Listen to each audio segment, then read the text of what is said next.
8 mark का सवाल आने वाला है पैराग्राफ राइटिंग।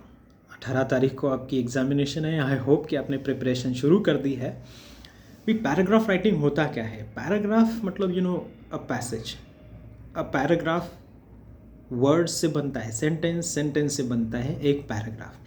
पैराग्राफ का मतलब होता है एक यूनिफाइड आइडिया आपको एक्सप्लेन करनी है, एक थॉट आपको उस पैराग्राफ में एक्सप्लेन करना है।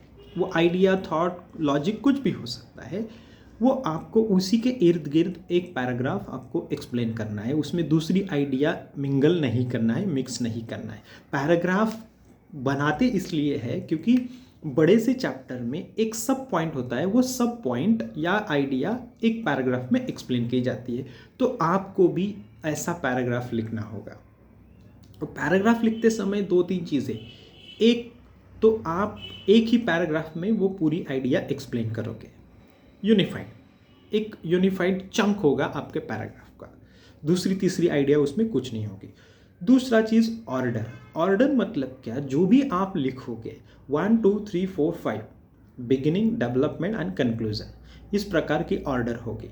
जो भी आइडिया है आप एक्सप्लेन करोगे, शुरू में लेस इंपॉर्टेंट, बीच में most important and then finally conclusion.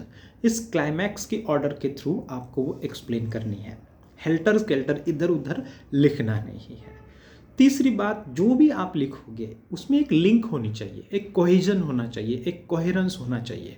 Cohesion and coherence मतलब क्या? आपका एक सेंटेंस दूसरे पे डिपेंडेंट होना चाहिए, वो ऐसे रैंडम या हैफजार्ड नहीं होने चाहिए।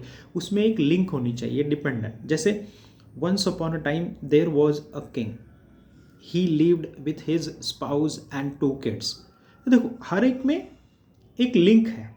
आपने अगर लिंक ब्रेक कर दिया, कोई भी रैंडम लिख दिया, तो उसका असर नहीं होगा और आपको मार्क्स नहीं मिलेंगे। Once upon a time there was a king, it started raining, I am hungry. These are helter skelter. आप कुछ भी उसमें लिखोगे, भर दोगे, तो आपको मार्क्स नहीं मिलेंगे। एक प्रॉपर कोहेजन या कोहेरेंस, जिसको कि हम सामान्य भाषा में लिंक बोलते हैं, एक सेंटेंस दूसरे पे डिपेंडेंट होना चाहिए। और लास्ट का पॉइंट है कंप्लीटनेस। एक ही पैराग्राफ में जो अभी आपको आइडिया या थॉट या जो भी आपको टॉपिक मिलेगा, सब्जेक्ट मिलेगा, वो पूरा कंप्लीटली एक्सप्लेन होना चाहिए। ऐसा इनकम्प्लीट या रैंडमली बहुत ज़्यादा लिखावट हो गई इसलिए बीच में ही छोड़ दिया या काफ़ी कम लिख दिया, ऐसा नहीं होना चाहिए। देखो, 4 मार्क्स के लिए कम से कम एक पेज जो आपका आएगा एग्जामिनेशन में, वो तो आपको लिखना है। 8-10 लाइन तो आपको कम से कम लिखनी पड़ेगी, या मिनिमम 100 वर्ड्स आपको लिखने पड़ेंगे। अभी ये वर्ड लिमिट वगैरह मैं इसलिए बता रहा हूँ क्योंकि बहुत लोगों को वो ही समझता है। एक्चुअल क्या है, जो आइडिया आई वो कंप्लीटली आपने उसमें एक्सप्लेन की है, उसमें सेंस ऑफ इनकम्प्लीटनेस कुछ भी तैयार नहीं होगा। तो आपकी यूनिटी ऑफ थॉट रहेगी, एक ऑर्डर रहेगी आपके बात में। जो भी आप लिखोगे पैराग्राफ में वो काफ़ी लिंक रहेगा, कोहेजन या कोहेरेंस बोलते हैं टेक्निकली हम उसको। और फाइनली वो कंप्लीट पैराग्राफ होगा आपका। अभी आपको डिफरेंट टाइप्स ऑफ पैराग्राफ आने वाले हैं। अगर एग्जामिनेशन में आपको कंपेयर एंड कॉन्ट्रास्ट पैराग्राफ आता है तो वो ट्राई करो। टेक्निकल पैराग्राफ आता है तो वो भी ट्राई कर सकते हो। डिस्क्रिप्टिव आता है वो भी काफ़ी आसान है। और नरेटिव तो बिल्कुल स्टोरी टेलिंग। तो आपको जो 4 टाइप आएंगे, 4 में से कोई भी 2 या 3 उसमें रहेंगे, तो आप ऑप्शन में कुछ मत डालो, आप सब पढ़ाई करके जाओ। अभी पहला पैराग्राफ है टेक्निकल पैराग्राफ। अभी टेक्निकल पैराग्राफ लिखना कैसे है?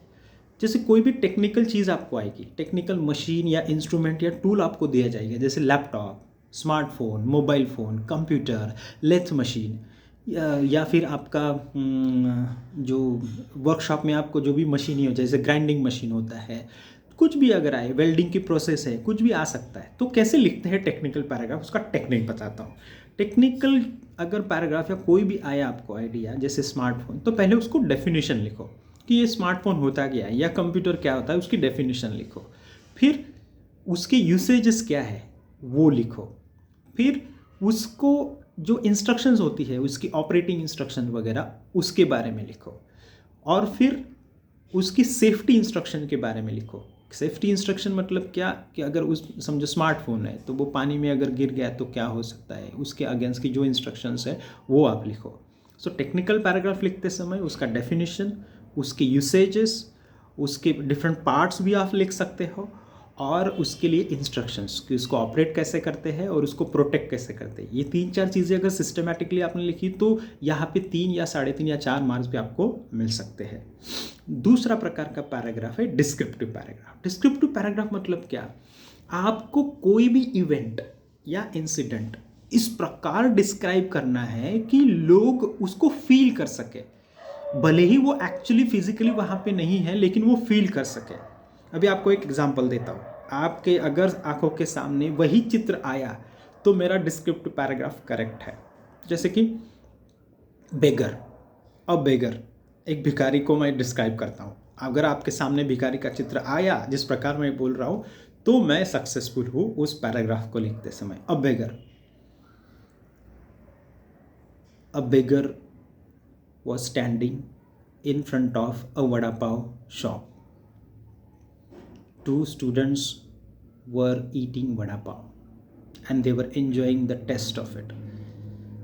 The beggar comes over there. The beggar having all shabby and torn clothes. His skin has been sunburnt. His hair are so long, the beard is so long. He hasn't taken baths since ages. Saliva is trickling down his mouth. He is completely shabby, nails completely increased, and he goes to these two students and asks for vada pav. कुछ आया आंखों के सामने? अगर आपके आंखों के सामने वही चित्र आया तो ये डिस्क्रिप्टिव पैराग्राफ है। तो आपको भी इस प्रकार डिस्क्राइब करना है कोई भी चीज़, अ सनसेट, एन एक्स, कुछ भी जो आप देख रहे हो, one event of this local station, anything that you have to describe as it is. और जिस प्रकार है, जैसे first glimpse of the college और first glimpse of the lecture और maybe first day of your college, आपको describe करना है। कोई एक पर्टिकुलर टीचर को डिस्क्राइब करना है, उनकी टीचिंग आदतें को डिस्क्राइब करना है, तो you have to describe in such a manner कि वो पूरा चित्र इसके सामने आ जाए। तीसरा प्रकार है आपका नरेटिव पैराग्राफ। नरेटिव पैराग्राफ मतलब स्टोरी बतानी है, जिस प्रकार हुई स्टोरी। और स्टोरी मोस्टली आपको सिंपल पास्ट या सिंपल प्रेजेंट टेंस में बतानी है, और इस प्रकार बतानी है कि लोगों को स्टोरी सुनना बहुत पसंद होता है। तो बहुत बार डिस्क्रिप्टिव और नरेटिव में हम लोग कंफ्यूज होता है। डिस्क्रिप्टिव मतलब एज इट इज़ आपको डिस्क्राइब करना है कि वहाँ पे क्या है, और नरेटिव में आपको पूरी स्टोरी बतानी है। तो एक स्टोरी, छोटी सी स्टोरी मैं आपको बताता हूँ। One day I was just driving my car on Mumbra highway. Suddenly I could hear a noise, but I couldn't guess what kind of noise it is.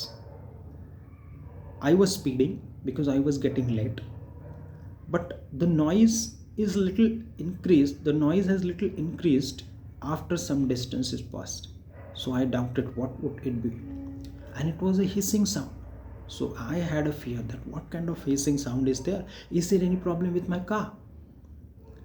Ultimately, the hissing sound increased and it was very close to my ear, and that panicked me. So I had to stop driving the car. I just parked my car aside the road and then saw there was a snake. That was a fearful, scary experience of me when I started driving my car. Narration, story, I hope कि तुम लोगों को समझ में आ गया हो।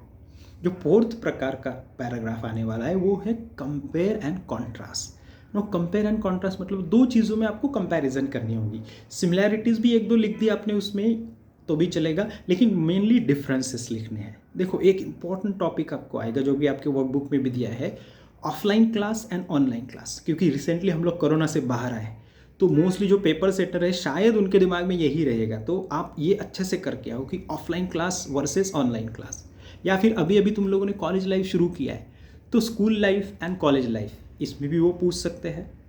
बहुत बार हमारी मम्मी जो हाउस वाइफ है, होम मेकर है, और किसी की मम्मी वर्किंग वूमन है, तो working woman versus home maker, ये भी आप तीसरा प्रकार का आप अच्छे से करके जाओ।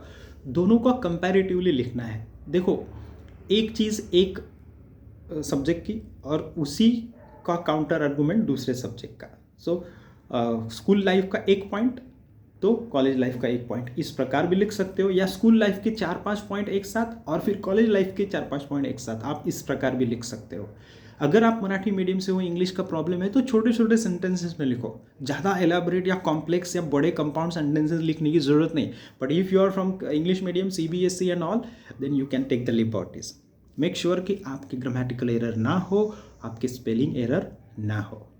आई होप कि मैंने आपका कुछ ना कुछ इसमें मैंने आपकी मदद की है, आपको ये टिप्स आपके ध्यान में आएगी, और 8 मार्क का सवाल है, आपको आसानी से आ जाएगा, जैसे कि डायलॉग राइटिंग है। तो ट्राई करो। I wish you good luck.